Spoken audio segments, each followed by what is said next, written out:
किसी पंडित के घर पैदा हुए हैं, लेकिन फिर भी पूरा शहर और अब तो इंटरनेट की बदौलत जाने कहां के लोग उन्हें पंडित जी के नाम से ही जानते हैं।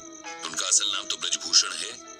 एक सरकारी ऑफिस में जिंदगी भर काम करने के बदले ठीक ठाक पेंशन लेकर रिटायर हुए हैं। घर में सिंपल सी वाइफ है, 2 बेटे हैं जो बड़े शहरों में अच्छे जॉब्स पर हैं। अब सवाल ये उठता है कि दुनिया, यहाँ तक कि उनकी पत्नी भी उन्हें पंडित जी क्यों कहती है। इसके पीछे एक कहानी है, कहानी जो कि पंडित जी, मेरा मतलब ब्रजभूषण जी के जीवन में घटी सच्ची घटना भी है। बात उस दौर की है जब हमारे देश में कंप्यूटर रेवोल्यूशन शुरू ही हुआ था। तमाम बड़े सरकारी ऑफिसेज में कंप्यूटर लगाए जा रहे थे और एम्प्लॉइज को उन्हें चलाना सिखाने के लिए ट्रेनिंग दी जा रही थी। ब्रजभूषण जी हमेशा से पढ़ने और नई चीजें सीखने के बड़े शौकीन थे। उन्होंने न सिर्फ लिटरेचर बल्कि रिलीजियस किताबें भी बड़े इंटरेस्ट से पढ़ी थी।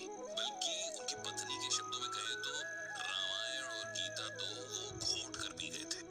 अक्सर घर और ऑफिस की महफिलों में बहुत सुंदर शब्दों में रामचरितमानस की चौपाइयां और गीता के श्लोकों की बड़ी सिंपल और इजी एक्सप्लेनेशन देते थे। अब जब कंप्यूटर सीखने की बारी आई तो उन्होंने इसमें भी बड़े इंटरेस्ट के साथ पार्टिसिपेट किया, जबकि उनके साथ के बाकी लोग जाने क्यों बड़े बेमन से कतराते हुए ट्रेनिंग में हिस्सा ले रहे थे। उन्हें ट्रेनिंग देने वाली टीम कहीं बाहर से आई थी। 4 जवान लड़के जो शायद अभी पढ़ाई पूरी करके निकले थे, इन्हें सिखा रहे थे। इस टीम में एक लड़का था जो बहुत कूल और काम नेचर का था। बड़े पेशेंस से इन लोगों को सिखाता था और कभी भी बेवकूफी भरे सवालों पर गुस्सा नहीं होता था। इस लड़के का नाम संदीप था। ब्रजभूषण जी को संदीप बहुत पसंद था। इधर कुछ दिनों से ब्रजभूषण जी देख रहे थे कि संदीप कुछ शांत सा रहने लगा था। उसके चेहरे पर हमेशा रहने वाली मुस्कान जैसे डिम सी पड़ गई थी। अक्सर कहीं खोया से रहता और एक अजीब सी सैडनेस उसकी आंखों में बनी रहती। अब ब्रजभूषण जी एक्सपीरियंस्ड आदमी थे, जानते थे कि अगर इस एज में डिप्रेशन ने पकड़ लिया तो जिंदगी खराब कर देगा। इसीलिए उन्होंने संदीप से बात करने की सोची और एक दिन उसे डिनर पर घर बुलाया। संदीप आया और खाना खाने के बाद पंडित जी उसे साथ लेकर वॉक पर निकल गए। फिर बातों बातों में उसकी परेशानी का कारण पूछा, जिसे पहले तो वो टालता रहा, लेकिन फिर उसने अपनी परेशानी का रीजन बता ही दिया। दरअसल पिछले 5 सालों से संदीप किसी बड़े कॉम्पिटिटिव एग्जाम की तैयारी कर रहा था और लगातार मेहनत के बाद भी तीसरी बार उसे फेलियर ही मिली थी, जिसने उसकी हिम्मत पूरी तरीके से तोड़ दी थी।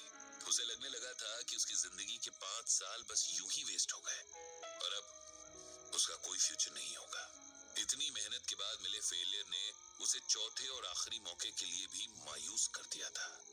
वो अब आगे एग्जाम्स की तैयारी नहीं करना चाह रहा था और कहीं न कहीं अपनी फेलियर के लिए खुद को ही गिल्टी मान रहा था, यानी दोषी ठहरा रहा था कि शायद उसकी मेहनत में ही कहीं कमी रह गई थी। ये सब सुनकर ब्रजभूषण जी ने तुरंत संदीप को श्रीमद् भागवत गीता का ये श्लोक सुनाया।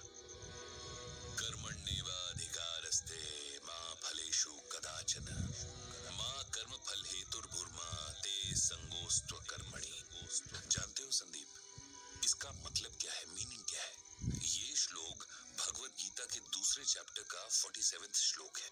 जब अर्जुन रणभूमि पर अपने सगे संबंधी, अपने गुरु, भाई और दोस्तों को देखकर युद्ध छोड़ देना चाहते हैं, तब भगवान उसे गीता का उपदेश देते हैं। और गीता का ये श्लोक तो संपूर्ण गीता की समरी जैसा ही है। इसका अर्थ अगर समझ ले तो जीवन की सारी परेशानियां दूर हो जाएं। संदीप ने पूछा कि आखिर क्या है इस श्लोक का अर्थ और इसमें ऐसा क्या है जो आप इसे हर परेशानी का सलूशन बता रहे हैं। ब्रजभूषण बोले, इसका अर्थ है कि हे अर्जुन, तेरा अधिकार कर्म करने में है, उसके फल में नहीं। तू कर्म के फल के प्रति आसक्त ना हो या कर्म न करने के प्रति प्रेरित ना हो। सिंपल वर्ड्स में कहें तो हम में से हर कोई कुछ भी करने से पहले उस काम के रिजल्ट के बारे में सोचता है। जैसे बच्चे पढ़ाई शुरू करने से पहले फर्स्ट आने की विश करते हैं। बिजनेसमैन दिन की शुरुआत में ही शाम तक मटेरियल पूरी तरीके से यूज हो जाने की विश करता है। इंजीनियर नक्शा बनाने से पहले ही कोई मास्टरपीस बनाने की ख्वाहिश रखता है। हाउसवाइफ सब्जी काटने से पहले ही सोचती है कि आज का खाना खाकर तो उसका परिवार उसकी तारीफ करेगा। हर कोई अपने हर काम से अच्छे फल की उम्मीद करता है, जबकि हमारे हाथ में सिर्फ और सिर्फ अपना काम करना है। उसका रिजल्ट क्या मिलेगा, कैसा मिलेगा, कैसे मिलेगा, इस पर ना तो हमारा कोई कंट्रोल है और ना ही राइट। ये सुनकर संदीप बोला, अगर हम रिजल्ट की इच्छा ही नहीं रखेंगे तो उस काम के लिए मोटिवेशन क्या रह जाएगा? ऐसे तो हम कोई भी काम बस टाइम पास के लिए ही करेंगे, नहीं? ब्रजभूषण जी बोले, नहीं, इसका ये मतलब नहीं कि हम अपने काम में इंटरेस्ट ना लें या अपने एफर्ट्स में कमी करें। इसका मतलब ये है कि हम ये समझ लें कि हमारे कंट्रोल में सिर्फ हमारा काम है।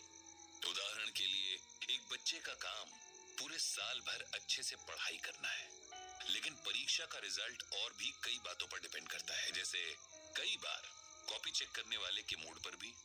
ऐसे में यदि नंबर उस बच्चे की एक्सपेक्टेशन से कम आ जाते हैं तो उसे ना तो अपनी एबिलिटी पर शक करना है, न ही आगे मेहनत करने में कोताही करनी है। हमें हर हाल में अपना बेस्ट देना है। उसके बाद क्या होता है ये ईश्वर पर छोड़ देना है।